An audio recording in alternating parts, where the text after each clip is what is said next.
Здраво на сите, добредојдовте во првата од неколкуте изборни епизоди на подкастот Вистинја збори.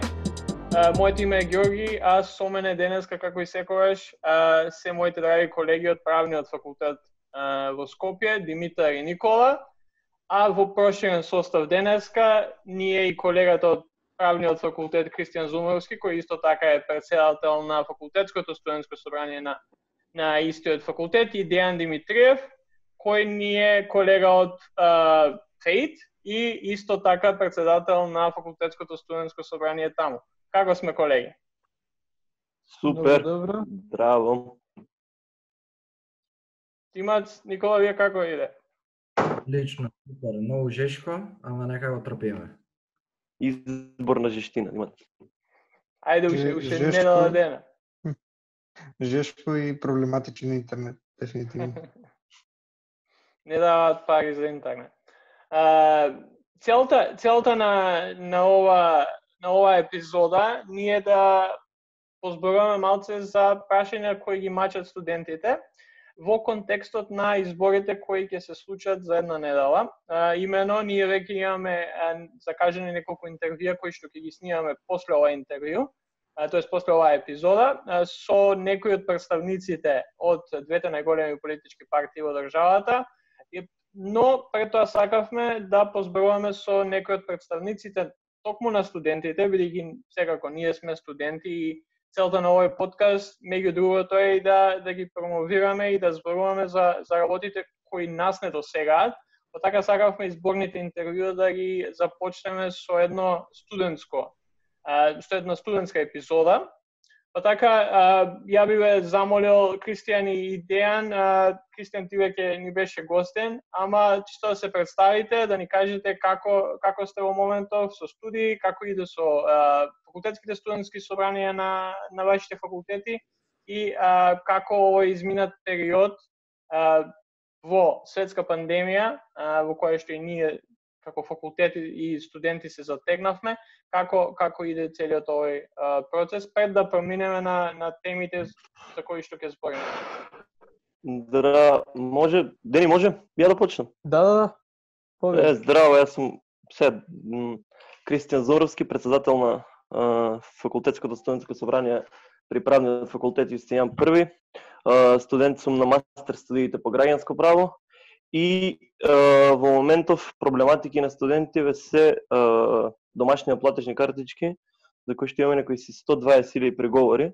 Последно што имам информација од Универзитетското студентско собрание и така да моменталната проблематика е освен она дали студентските домови ќе се отворат, дали ќе се спремиме доволно за далечинско учење со оглед на тоа што пандемијата не би верувал да заврши некаде на почетокот на новата студентска година, но прв приоритет е домашните платежни картички, бидејќи голем дел од приговорите се од студенти и така да апелирам уште еднаш до владата што побрзо да ги разгледа приговорите, бидејќи и тие се ограничени со рок за користење чинам до 16 или 18 август, така да еве и тука би апелирал до владата што побрзо да ги разгледа и да одлучи по приговорите, бидејќи убеден сум дека 90% се приговори со основ. Тоа би било. Сега понатаму ќе видиме како ќе се сногиме со ова студирање за време на пандемија. Моето име е Дејан Димитриев. Јас сум студент во трета година на Електрофакултетот во Скопје. Во однос на ситуацијата со COVID-19 вирусот и тоа како таа се одрази на студентските собранија, само ќе кажам за сега барем, дефинитивно голем предизвик. Мнозина проблеми се појавија во процесот кој што беа причинети од страна на глобалната пандемија, кои што се одразија на студентскиот живот, на студирањето во целина, во однос на проблемите со кои што се соочуваат студентите и поопширно верувам дека ќе позборуваме понатаму во емисијата. За сега толку ќе кажам. Да, па вака може имавме некој концепт кој што направивме за епизодата и сакам и мислам дека најубаво би било да започнеме со темата младински активизам. Па така би ве прашал најпрво двајцата, што за вас представува младенски активизам и според вас колку младите, тоест студенти, да не идеме генерално како Македонија, туку колку младите на факултетот на кој што вие студирате се активни за одредени области во општеството во кое живееме. Кој, Дени, ќе почнеш или? Океј, нема проблем. Ајде. Вака, верувам и кај нас на електрофакултет и на УКИМ, поголемиот број од студентите припаѓаат на, ја би ја карактеризирал група на инертни млади луѓе, кои што во принцип најголемиот предизвик со кој што било која студентска организација би се соочила е да ги покрене од таа точка, од тоа статус кво на кој што тие се наоѓаат.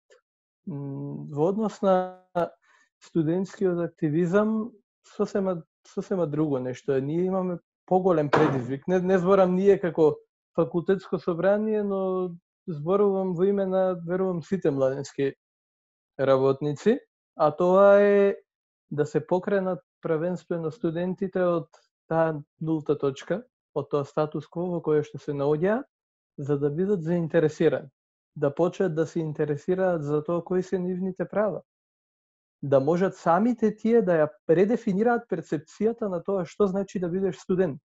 Затоа што таа не треба да биде асоцирана со беда, таа не треба да биде асоцирана со преживување и сиромаштија.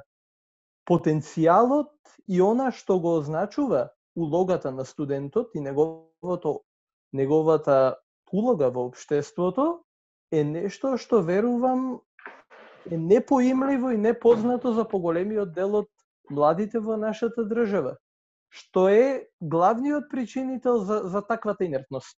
Така што кога станува збор за предизвици со кои што се соочуваат и факултетските собранија, и верувам останатите студентски организации, идат во прилог на тоа како да се помраднат студентите од таа нулта точка. Па потоа можеме ние да зборуваме за студентски активизам, затоа што на еден или на друг начин студентите кои што имаат желба да се активираат дополнително, тоа ќе го направат. Главен фактор кој што диференцира дали поголем број на студенти ќе се вклучат во таков процес или нема, е нивната информираност за тоа што работи некоја студентска организација.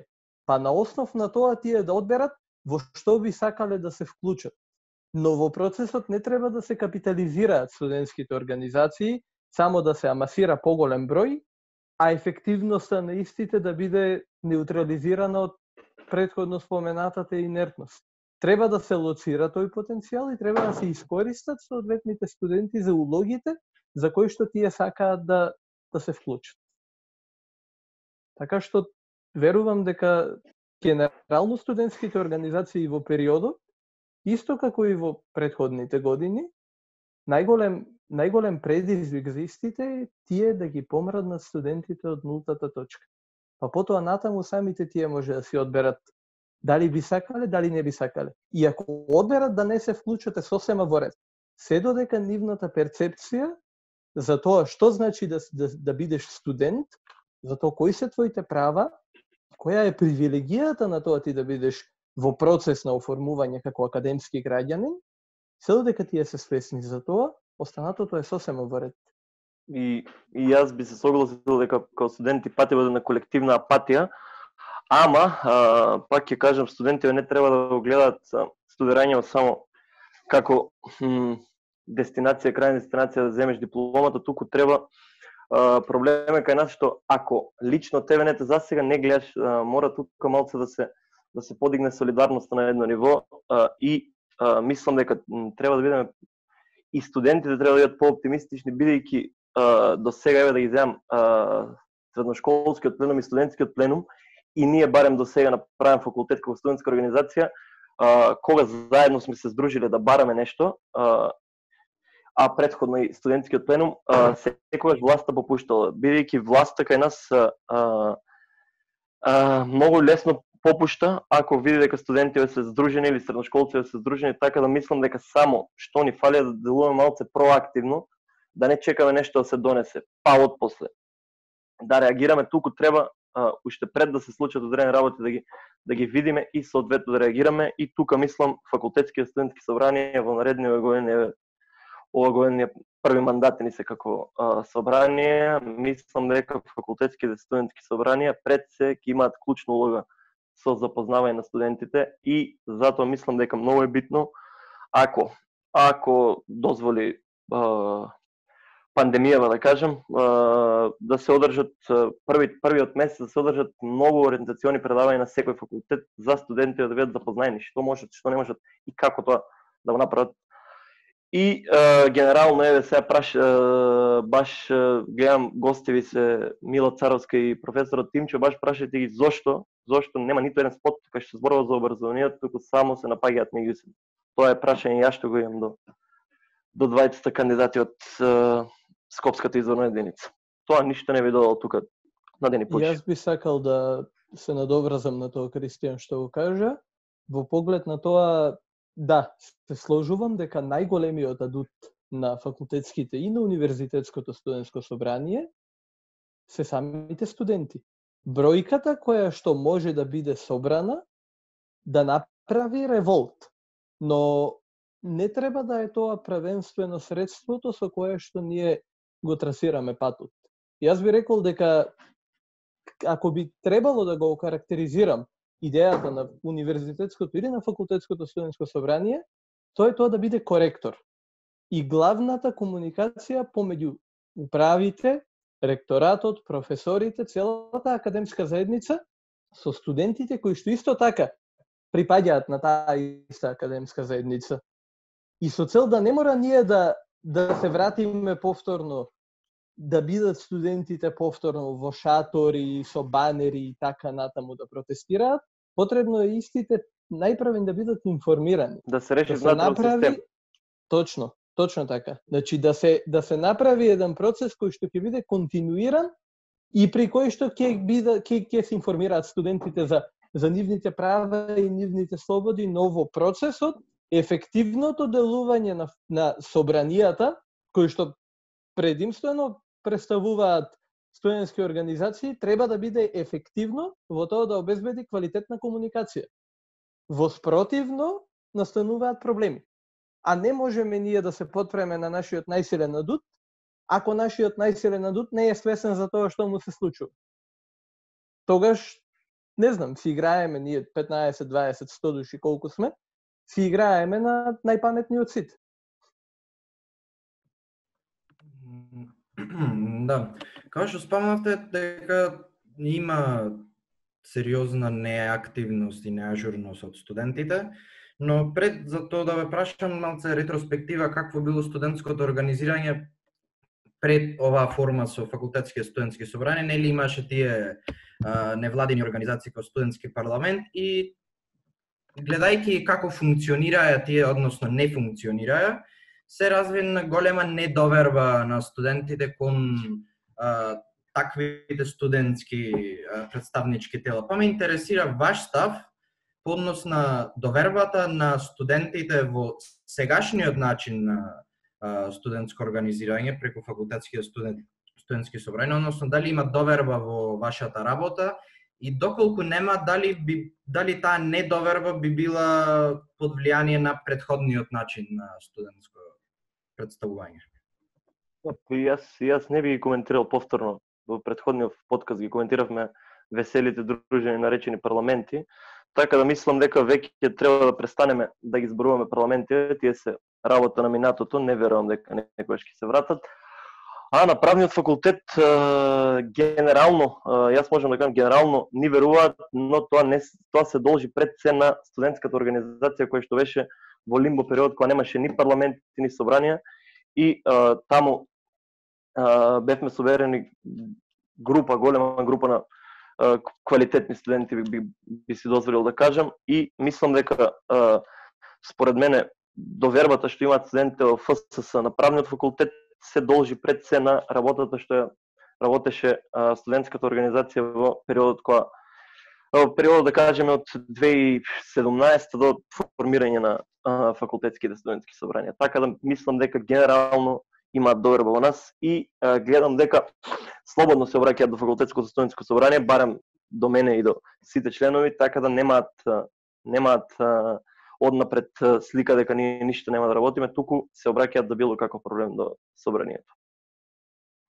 Така, студентскиот парламент, зборувам на ниво на целиот универзитет, барем јас колку што знам, беше релативно контроверзна организација, но иако ги имавме своите разлики со водството на студентскиот парламент на ФЕЙ, морам да признаам дека студентскиот парламент на ФЕЙ во периодот пред факултетското студентско собрание беше организација која што беше проактивна. Значи, Бруцошка на ФЕЙ високо наградувана манифестација беше организирана еден период од страна на НИФ. Тие го правеа контакт саемот за вработување и пракса. Исто така нешто што беше усмерено кон самите студенти. Па потоа идејата е дека таквото организирање на електрофакултет постоеше и предходно и пак беше истото нацелено кон тоа да ги анимира студентите на еден или на друг начин. Во последни години интензитетот на таквото здружување се намали пред факултетското студентско собрание да дојде, но во годините пред мојата генерација можам да сведочам за тоа дека на електрофакултет таквото студентско здружување било навистина во многу добра форма и навистина добро организирано и полезно за самите студенти. Во однос на како настапи факултетското собрание на електрофакултет, настапи народно, значи настапи на начин на кој што докаже и покаже дека ќе го слушне гласот на студентите, дека се интересира за самите студенти и дека е многу информирано за проблемите на студентите на електрофакултет.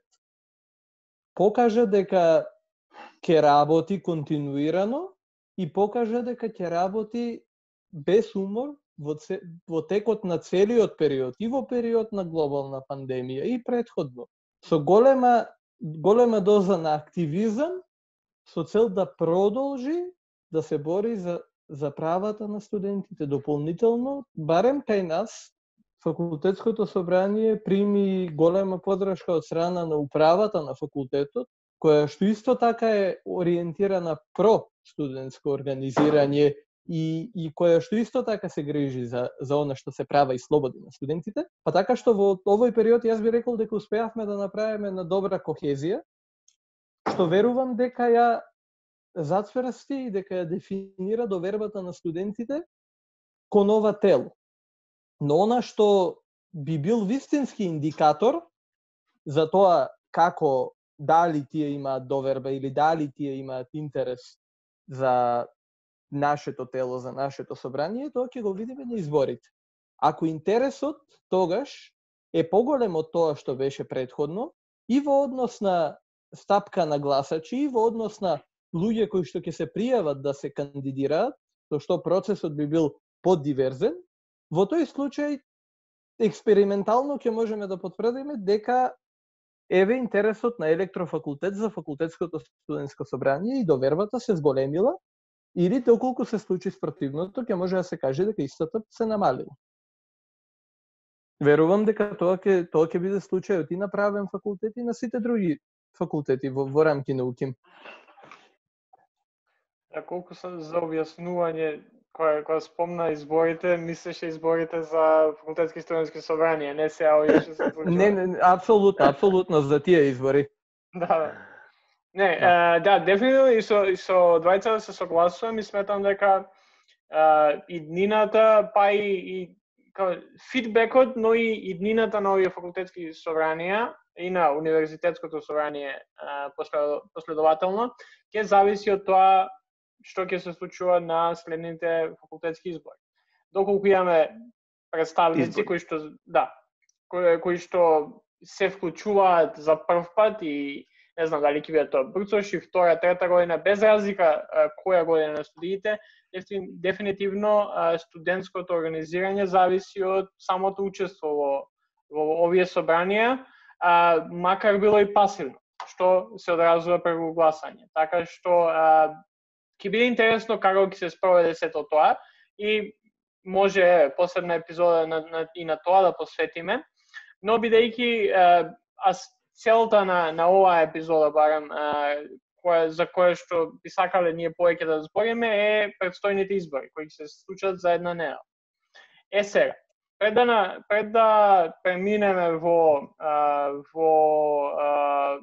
тоа што ни фалат као студенти на нас и студентски стандард, зошто младите луѓе поготово од ФЕИД, па и од правен и од другите технички и општествени науки треба да бидат запознаени со што се случува со политиката во државата и зошто тие треба или не треба да гласаат. Сега според вас тоа од вас зависи. Па тука нема дилема дали треба да бидат запознаени, треба да бидат што е можно повеќе запознаени, бидејќи се околу нас е политика. Тие може не треба да бидат партиски полтрони и да висат на Facebook страни и да шернуваат партијно. Мора да бидат запознаени барем сега за парламентарните избори кои ќе се битни избори, најбитни од трите типа на избори кои што ги имаме. Треба да бидат запознаени бидејќи да видат дали дел од програмите на политичките партии кои што претендираат да дојдат на власт имаат тематика образование, имаат тематика подобрување на високото образование, бидејќи јас до сега и сигурно тоа партиите мерат кои теми најмногу им палат, до сега, пак ќе кажам, во сите спотови, во сите спонзорирани видеа и постови што ми излегуваат на Facebook, не сум видел никаде да се спомна образованието, камоли високото, туку само некои флоскули ќе го вратиме уким на старото добро место, ќе го вратиме во топ 1000 универзитети во светот, но никој не, јас до сега немам прочитана програма како и за баш заради тоа треба младите да ги интересира, бидејќи политика е, од политиката зависи, од тие 120 претенденти зависи како ќе се одвива понатаму високото образование, бидејќи да, УКИМ и сите високообразовани установи уживаат автономија, но без, пак ќе кажам, примерно пари, средства и ресурси од парламентот и владата, УКИМ ништо не може да направи, бидејќи долгорочната цел на универзитетското студентско собрание и на факултетските да издействуваме барем 5, најмалку 5% од бруто домашниот производ да се издвојува на образование. Затоа се е политика, пак ќе кажам, и младите треба многу поактивно да се вклучат во следење на состојбите. Јас би ја завратил дискусијата малку по филозофско враќање ќе имам во поглед на ова.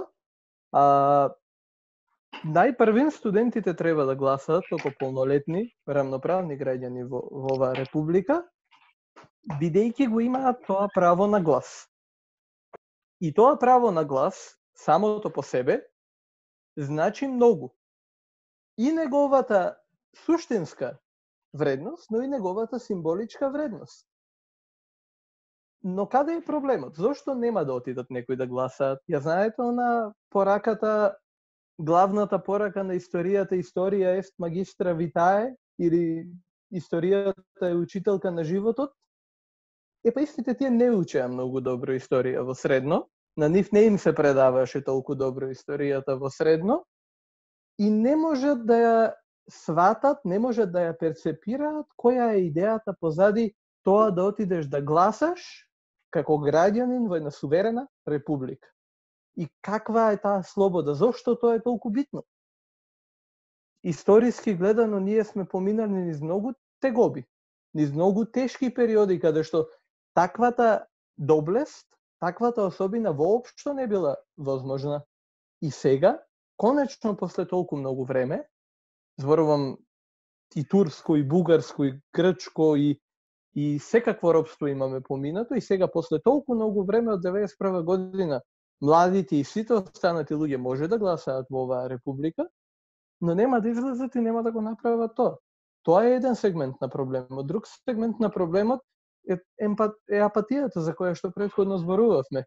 Тие не можат да отидат да гласаат, затоа што и тие самите не се способни да направат диференцијација помеѓу едната идеологија и помеѓу другата идеологија. Не само тие, целата наше население. исто нешто што пак се надоврзува и пак се враќа на пропустите на образовниот процес.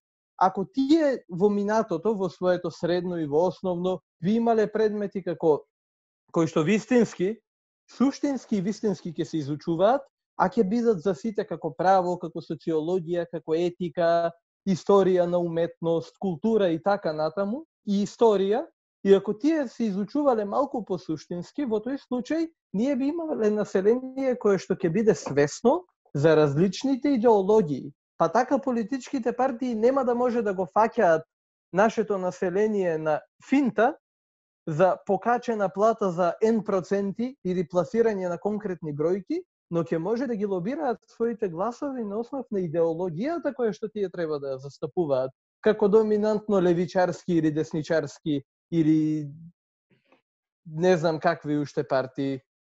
Но затоа треба да бидат образовани и нашите граѓани, предимствено нашите млади луѓе, за да може по некоја година истите тие ново настанати полнолетни млади луѓе да одат и да си ги дадат своите гласови, при тоа бидејќи свесни за која е символиката, која е суштинската вредност и при тоа да бидат самите свесни и да имаат јасно дефинирана идеологија за која што тие би гласале. Дали тие би сакале нешто што е по-конзервативно, дали би тие сакале нешто што е по-либерално и така натаму.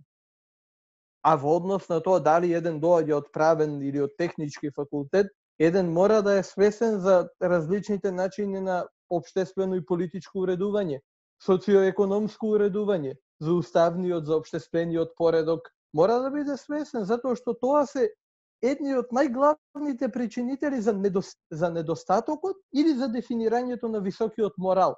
И понатаму за она ние што го нарекуваме свест што ја има во западните и во северозападните земји, а што чекаме кај нас да ни падне ко јаболкото на Њутон што му паднало. За нештото е потребно ние да поминеме време, процес, да ги образоваме нашите идни генерации. Тие да бидат свесни, да им се создаде нив таа свест. Не може ние да бидеме индоктринирани и нашиот главен образовен медиум да се вестите. Не може. Така што, без разлика на тоа, студентите од која насока доаѓаат или која би била нивната доминантна оваква професија натаму, тие сепак треба да бидат свесни за овакви работи. Тие се граѓани на едно општество. И тоа го захтева тоа. Академски. За тоа се надевам дека нема ни да треба да зборувам. Оваа емисија. Да, јас само би се надоврзал на ова и двајцата што го начнавте и зборовте, поготово дените со идеологијата.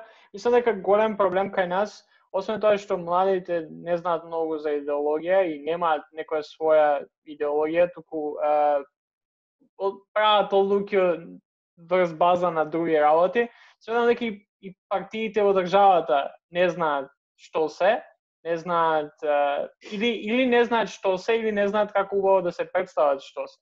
Па така левото е десно, десното е лево, центарот нигде го нема. Мислам дека е десно. Тоа е и проблемот, као еве, ја као левичар, као социјалдемократ, за кој да гласам? Или не знам, некој конзервативец кај што гледаш дека партијата која што се представува како конзервативна не е баш толку конзервативна. Или не со Добро, да. Сега може да идеме по партија, ама сакам да кажам дека најголемиот дел од младите кои гледаат на партии мислат ВМРО и СДСМ и кои размислуваат за идеологии, нема идеологии, поготово во овие две партии. Идеологијата е да дојдат на власт. Тоа мислам дека барем кај нас, па и на Балканот, ако не и пошироко, политичките партии, тоа е единствено нешто кое што стварно знаат да го прават. Тоа е како да дојдат до власт. Од која ќе дојдат на власт, после тоа се мислат за следните избори. Ништо суштинско не се дешава, па така мислам дека едно е проблемот кај младите кои што не знаат што е идеологија и не знаат што веруваат уопште, а друго е дека и партиите исто така, и мислам дека причината зашто партиите ова го прават и вака се однесуваат е токму поради тоа што луѓето кои што и младите нормално, не веруваат во идеологии и најчесто луѓето ги носат поради некоја корист. Сега, каква корист? За тоа ќе може да збориме 3 дена и нема да ни биде доста. Но сакав следното прашање да го поставам поврзувајќи го она што Кристијан неколку пати го спомна. Веќе не знам колку дена сме у кампања, веќе 15, 2 недели секако има од кога започна официјално изборната кампања. И ја немам видено ниту еден спот кој што содржински убаво ќе објасни што барем двете најголеми партии или другите партии, не мора да бидат само СДСМ и ВМРО. Но немам видено некој да зборува за студентите, за младите, за тоа што ќе се направи во образованието, туку се користат, како што Кристијан рече, флоскули. Па така би ве прашал некој ваше гледање на тоа и зошто мислите која е причината што се должи ваквиот однос на партиите спрема младите?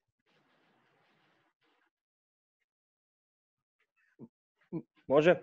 Да, повели. Па не третираат само како гласачи, тоа е проблемот. Самото тоа што нас нигде не нема ни на улиците, ни по факултетите, ни правиме протести, ни бараме нешто, мислам, зборам за сите, не за нас конкретно, сега не третираат како гласачи. Самото тоа што студентите се незаинтересирани, барем до последниви избори се гледа дека студентите како група се најмалку заинтересирани и сите викаат мене не ме интересира политика, тука е проблемот. Кога ние не гласаме, нив не гледаат како потенцијален голем број на гласачи, не нудат програми. Јас немам видено програма некој да бара реформи во високото образование, сега да нуди посредени студентски домови, да укине партиципација, да намали, на пример, кај нас на правниот факултет е голем проблем за колегите на мастер, што е 2000 евра вториот циклус, постдипломскиот циклус студии, и со самото тоа што ние, голем дел од нас студентите не излегуваме на гласање, не им влегуваме едноставно во таргетот. Затоа се таргетираат пензионери и други целни групи. Затоа мислам дека ние, барем јас зборам студентите, секој студент да излезе и поништувањето на изборното ливче. Цртање на некој знак и тоа е глас. Само треба да се прекине со тоа неизлегување на избори. И со таа една флоскула нас не интересира политика, бидејќи се е политика. Дали ние ќе имаме квалитетни читални е политика, дали ние ќе имаме солидни студентски домови е политика, дали ние ќе имаме повеќе пари во научно-истражувачката работа е политика, нив може да не ги интересираат да не бидат членови и активисти на политички партии, но мора повеќе активно се случат и во изборниот процес, и во студентско движење као целина, ако сакаме сите заедно солидарно да постигнеме, да направиме еден пакет од целокупно подобро образование, дали е тоа високо или средно. Јас само се сложувам со тоа, Кристијан, што кажа во однос на зошто нештото се случува. Јас само ќе би сакал да потенцирам важноста на групата на граѓани кои што се нарекуваат млади луѓе. Тоа е иднината. Но не она партиската поговорка која што е формалност, но суштински младите луѓе се иднината. Тоа е тоа што ќе остане за десетина години. Па тие ќе имаат своји деца кои што тие ќе бидат нови млади луѓе. Замислете вие колку генерации се запоставени на млади луѓе. И замислете го афтер ефектот на тоа, што ќе дојде за некои десетина години. Што мислите, што ќе се оздаде тоа? Јас не би ни сакал да го изговорам зборот. Причинско-последично, ако продолжиме вака да ги правиме работите, во тој случај ние самите ќе си ја донесеме пресудата. Ниту надворешни влијанија ни требаат, ниту други големи претенденции за големи држави би повлијаеле на нашето уништување. Не. Ние самите ќе си ја донесеме пресудата. ако продолжиме вака.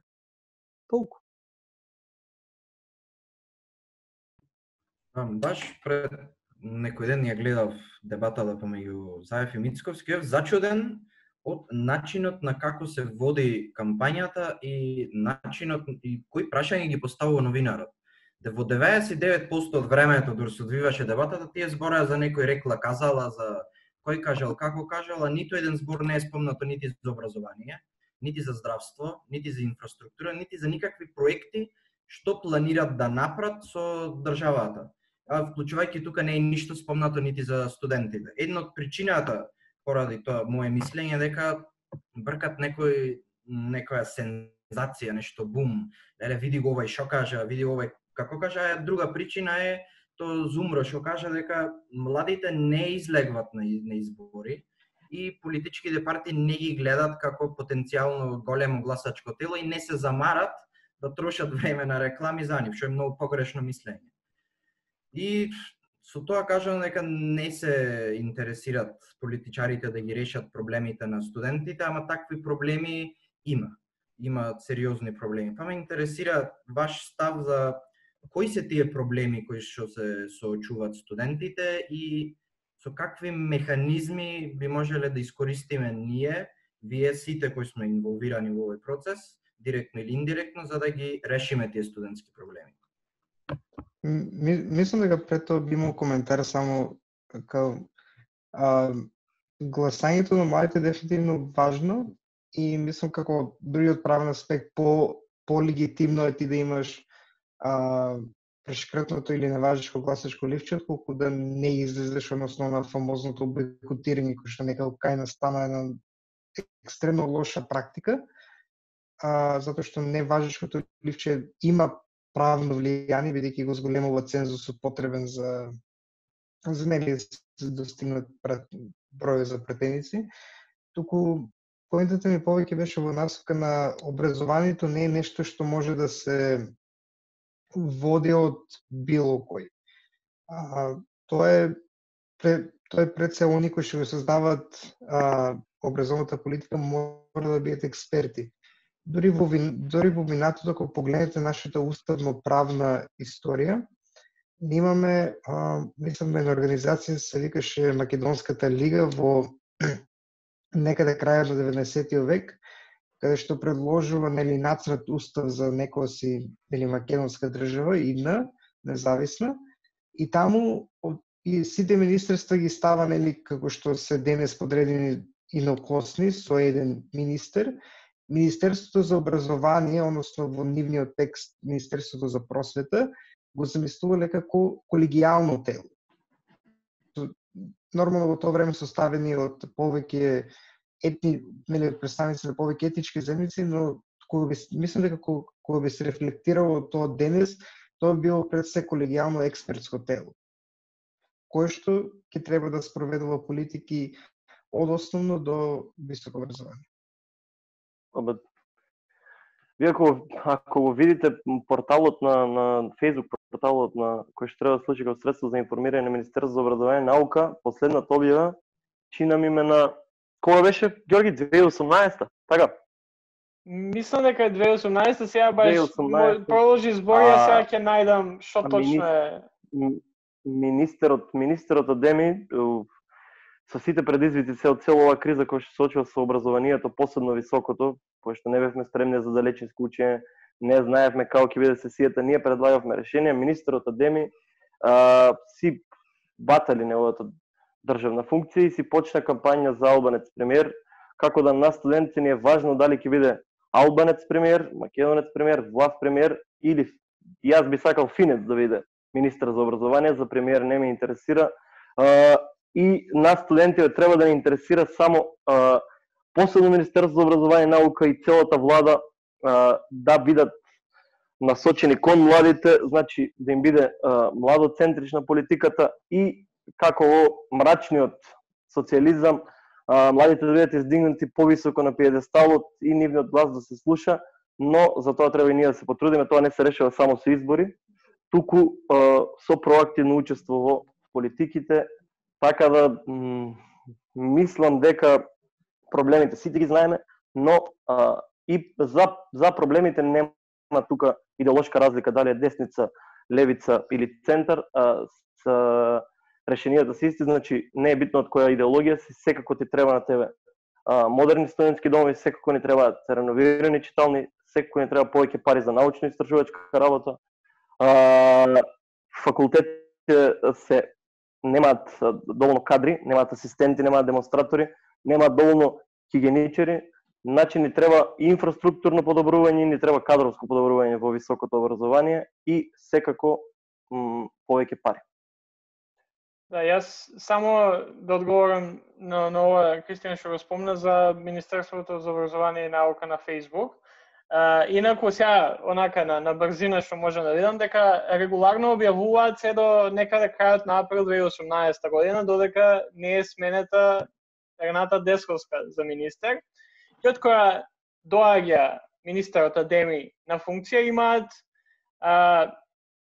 десетина постои ставено се на се, последниот на 8 мај 2019 година, и тоа предпоследниот им бил у февруари. Така што регуларно немаат ставено ништо кој што треба април 2018, инаку чисто да кажеме и на оние што не слушаат, и на вас двајцата, дека упативме покана и до министерот да ни биде гостин на подкастот, но за разлика од ВМРО и СДСМ, министерот не прифати, така што и тоа доста мислам дека кажува за колку тоа само министерот се грижи за образованието во Македонија. Се надеваме министерот заменување. Мислам, јас се надевам. Ја би го започнал ова со една мала забелешка на тоа, Кристијан, што го кажа, во однос на тоа младите дали треба да имаат интерес околу етничката припадност на контендентот за премиер. Секако дека не. Тие, значи, треба да одберат некој за кој што тие сметаат дека е соодветен да ја води државата, барем да го дадат својот глас, но треба да бидат свесни и треба да бидат многу свесни и тоа за начинот на кој што еден контендира да биде премиер. Тоа е модус операнди. Нема да се На што мислиш, извини ако? Ќе зборуваме подоцна. Збор се однесува на тоа како еден не може премиер да стане со уцени. Не, тоа е друго, тоа е парламент после постизборно договарање. Да, не, јас зборувам за тенденциите кои што се појавија периодот, но за тоа младите треба да бидат свесни за тоа нешто. Тоа зборува за ова го надоврзувам на тоа претходно што го зборував за тоа како треба да се образуваат и како треба да бидат политички свесни тие и да знаат дека не може така да станеш нешто. Сега, во однос на проблемите на младите се сложувам со тоа Кристијан што го кажа, за тоа кои се да кадри нема, потребно е да започнеме да вработуваме луѓе, квалитетни луѓе, затоа што ако ние не ги вработиме, еден интересен податок е тоа дека тие си одат од тука и тие се вработуваат на еднакви и можеби и подобри работни места надвор во Европа, во Америка, во Азија и така натаму, а тие се можеле да останат и да го учат нашиот нов иден кадар, нашата младина овде. Дополнително на тоа, приватниот факултети не крадат многу кадри и тоа е проблем. Па да, крадат кадри затоа што подобро од несигурност дали тебе ќе те вработат како доцент од имање функција на демонстратор која што истекува пост 3 години, е тоа ти да имаш сигурна работа и не само приватните универзитети, и приватниот сектор и Европа, како што народски се кажува, ни ги краде кадрите, нашите најдобри од сите области скоро, сите имаат тенденција да заминат од овде. Зошто? Затоа што овде е потребно да се обезбедат услови за тие да останат. Овде е потребно да се обезбеди стабилност за сите тие студенти. Во процесот на своето во процесот на своето студирање тие не може да живеат во гајби. Значи не може да живеат во згради кои што делуваат како да се погодени од ракета. Тоа е потребно да се промени. не може да живеат во труло, не може да бидат хранети како кучиња. Тоа нешто е потребно да се промени. Тоа многу влијае на перцепцијата на која е студент, како можеби една од најуважените социјални групи, студентите не се третирани толку многу добро. Јас не зборувам за големи, за некои посебни третмани, јас зборувам за основни човечки услови за живот. Дополнително на тоа, јас би одел до таму да кажам дека на нашите студенти недостига и обзирност за култура. Им недостига тие да бидат културно изложени, да се едуцираат, театар, така натаму. Идејата за академски граѓани неве можеби старомодно ќе делува, но еве ќе се повикам на тоа и што во книгите историја го пишува и бројните карактеризации на тоа каква е дефиницијата за академски граѓани, од мнозина писатели во минатото каква била, станува збор за човек што е образован и за филозофија, станува човек што е образован и за психологија и социологија и култура и историја на уметности, така натаму, без разлика на неговото дејство. Колку од математичарите, пример, еве, доста диаметрално спротивна област ќе земам, колку од математичарите во минатото се покажале дека се исто така и врвни филозофи, врвни етичари, врвни полемичари и така натаму. Идејата е таа дека нашите академски граѓани не треба да бидат само кокоњи и да гледаат само директно во нивните области, иако е потребно да се усовршува во тоа соодветно, но е потребно исто така и да се развиваат како карактери, како академски граѓани. Затоа што целата таа изложеност на остатокот од светот и неговото поимливо разбирање води кон тоа да тие се градат самите себе си како индивидуи, како оформени, како образовани личности, кои што понатаму може навистина повеќе да допринесат на општествениот поредок, отколку такви какви што се сега.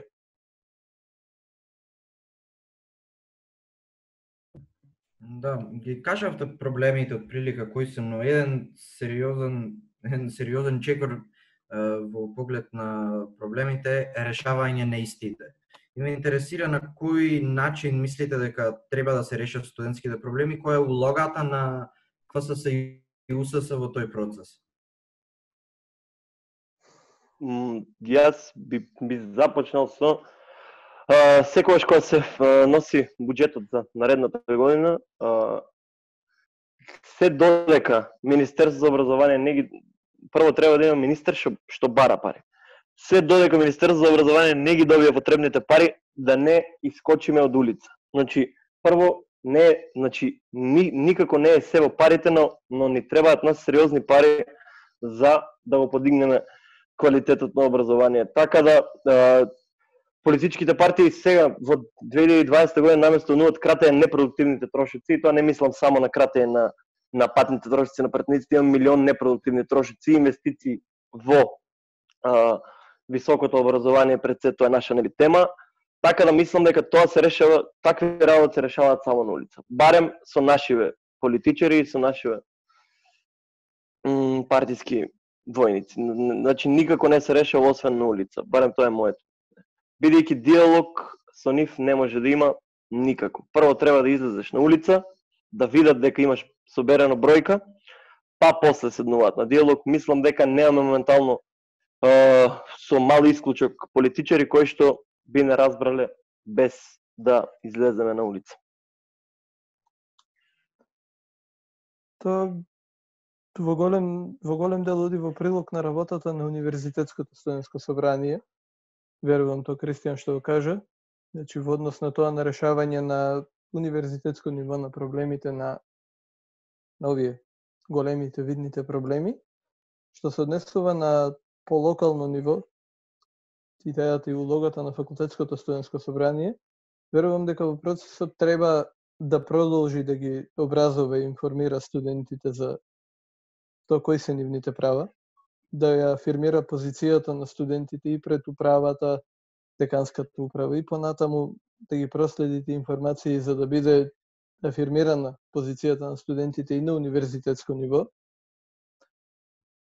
треба да знае, значи ова зборувам за факултетското студентско собрание, треба континуирано да работи на конкретно лоцирани проблеми кои што се однесуваат на соодветниот факултет.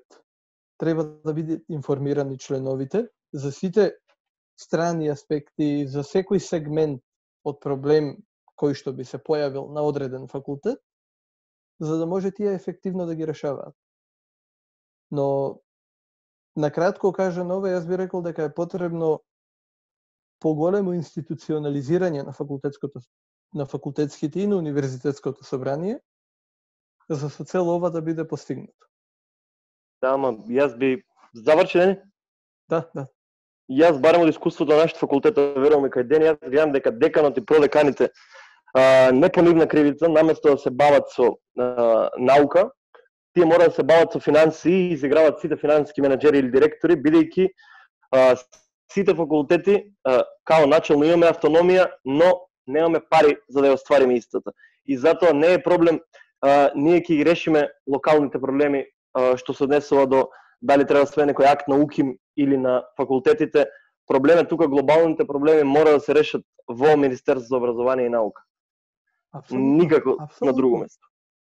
Апсолутно. Бидејќи сега деканот и продеканите изиграваат како да тераат приватен бизнис, не по нивна кривица, пак ќе кажам, бидејќи мора да се откажеш од нешто, бидејќи буквално тие сега посебно со корона кризава само распределуваат средства, дали ќе има заплати, дали ќе има за функционални надоместоци, а не треба тоа да биде работата на управите на било кој факултет, туку треба да биде повеќе фокусирано на наука, а помалку на финансии. Точно така, значи нашите факултети општо во државата се уште се потпираат на партиципација на студентите, како еден од главните приходи. А не треба да постои. То не треба да биде фактор и да постои, еве и да постои, да речеме, не треба да биде тоа доминантниот фактор. Каде е приватниот сектор да инвестира пари? Приватниот сектор доаѓа и вели, дајте ни кадри. Добро, зошто не даде приватниот сектор доволно ресурси? Зошто дополнително на тоа Министерството за образование, наместо да се меша каде што не треба, не земе да даде, да го стимулира високообразовниот процес со некоја финансиска инфузија секоја година, на што ќе ги ослободи факултетите од тоа да тие гледаат колку студенти ќе примаат. Значи не може да се врти бизнис со студентите. Не е ова фирма кој што викаш ти.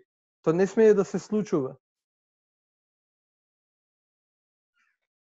Мислам дека еден од проблемите е баш поради тоа што никој нема храброст да ги одданочи бизнисите во она стапка прогресивна која што би требало да бидат одданочени. Тоа плюс, јас зборам за ние државни имаме непродуктивни трошења. Еве сега на пример супер, јас се поздравив уредбата што се укина државното финансирање на политичките партии. Еве сега тие 10 милиони нека се или 4 колку е, нека се распоредат во образованието. Проблемот тука што и министрите до сега барем за образование не биле доволно гласни и храбри внатре во владата. Секогаш се крши копието се крши секогаш на здравство и образование. Тука е проблемот. Читав еден извештај кој што беше објавен претходната година, мислам. Нели сите министерства имаат распределено некој буџет на почетокот од фискалната година.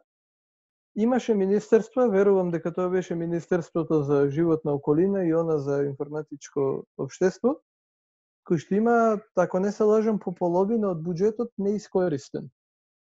Тоа е доволно, таа една половина е доволна, знатно да го промени високото образование во Републиката. Да не зборуваме за глупостите на кои што Министерство за образование троши пари. И плюс се формираше безпотребно ново Министерство за политички системи односи меѓу заедниците, буквално безпотребно.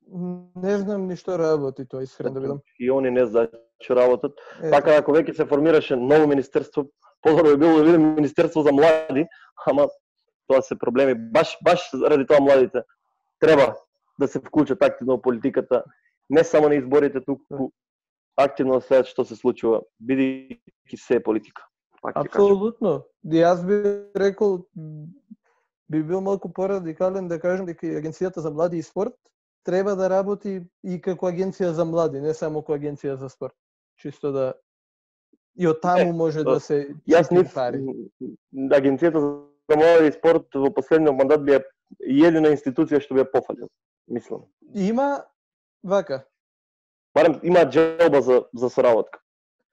Едно е желба, но идејата е дека малку и по-прогресивно и од таму треба да се настапи. Видете, колективен напредок е потребно да се направи во поглед на ова. Значи, дали државата има пари? Да, има пари. Ако за вакви работи. Значи, малте ако ништо друго, нека не ги крадат, ќе ги дадат тие пари за вакво. За високото образование. Идејата е сега како тоа да се направи. Овде доаѓа улогата на Универзитетското собрание, кое што на кој да е следен министер за високо образование, верувам дека од почеток ќе треба да фирмира својата позиција и да се покаже силно, да се покаже како тело кое што треба сериозно да биде сватено, затоа што ако започне на почеток добро, верувам дека понатаму ќе биде полесно да се дефинира тој канал на комуникација.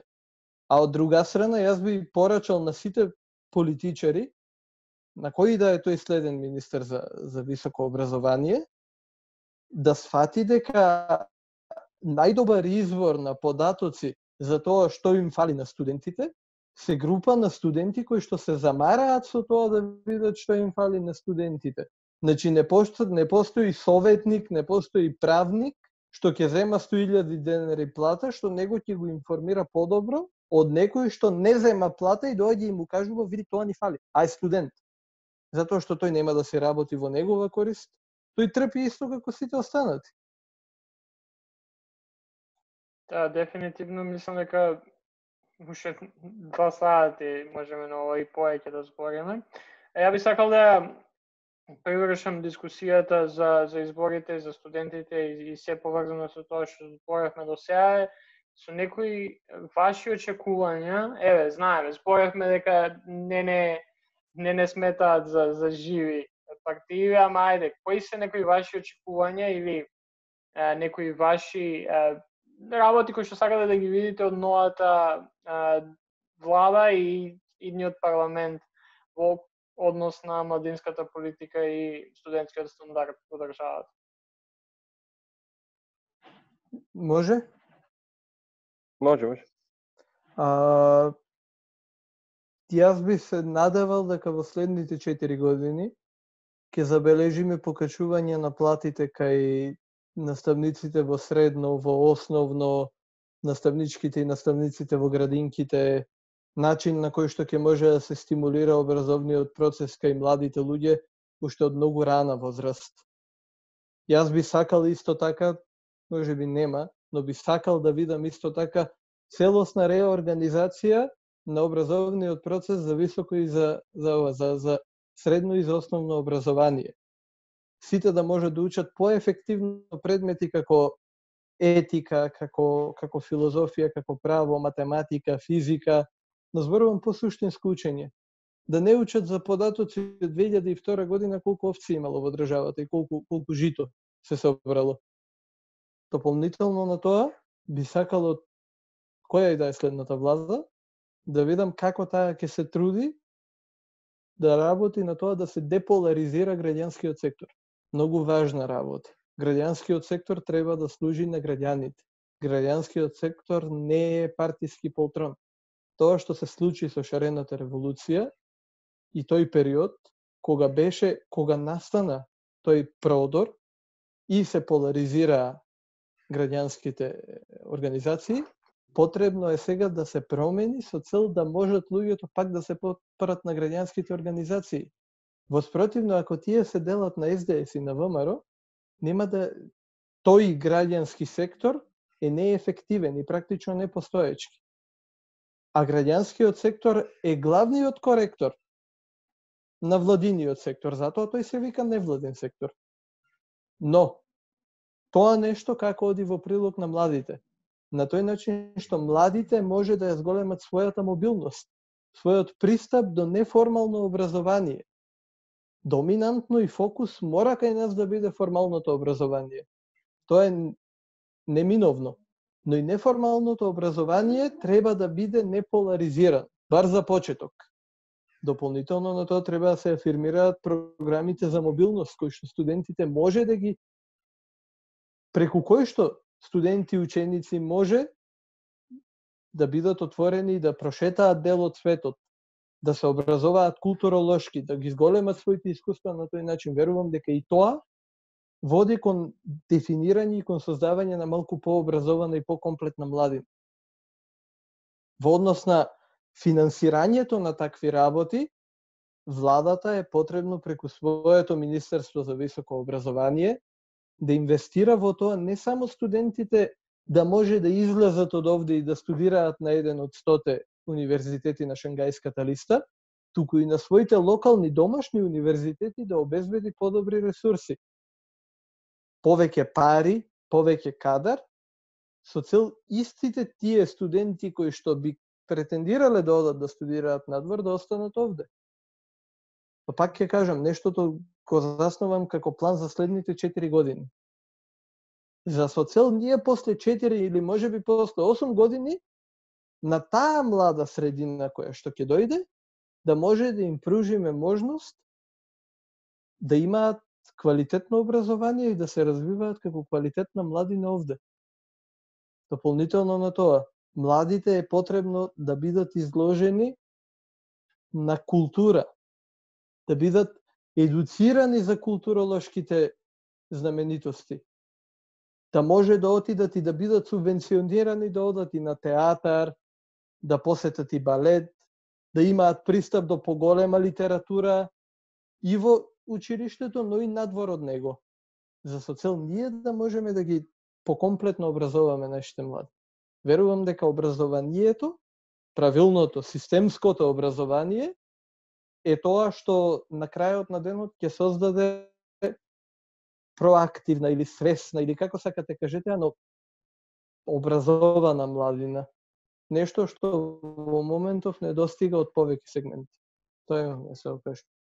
Јас би сакал да видам прво модерни студентски домови, второ факултети растеретени од враќање на долгови и правење финансиски планови и пополнување дупки кој декан претходно оставил. Колку пари и факултети со приемни испити. Јас лично е тоа мојата заложба. Задам факултети кои што нема да се подпираат само да го намалуваат квалитетот со цел да привлечат повеќе студенти кои што би земале дипломи, туку факултети кои што биле со приемни испити и кои што не би зависеле од парите од партиципација, повеќе пари во научно-истражувачката работа, младински културни центри кај што студентите ќе можат да се забавуваат и например студенти во драмските уметности и од музичките уметности да се представуваат за речиси без надоместок. Еве сега би го поздравил законот за субвенциониран младински оброк, кој што барем во не малку, туку во голема мера ќе им помогне на студентите кои што се додипломци со колку беше 2 евра дневно субвенциониран оброк, така да би сакал да гледам повеќе такви закони, повеќе такви политики и за наредните 4 години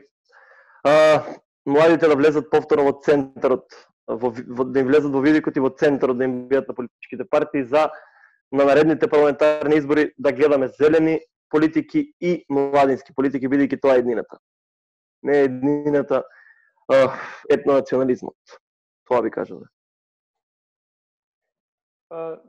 Добро. Фала ви, колеги, за издвоеното време. Доста обемно и мислам доста добро ја обавивме нашата работа како студенти да ги представиме кои се проблемите, што на факултетите, што со изборите кои што ќе се одржат следната недела. Па така ја само ви посакал да останете здрави и се слушаме во некоја следна прилика, па здравје Боже и во живо.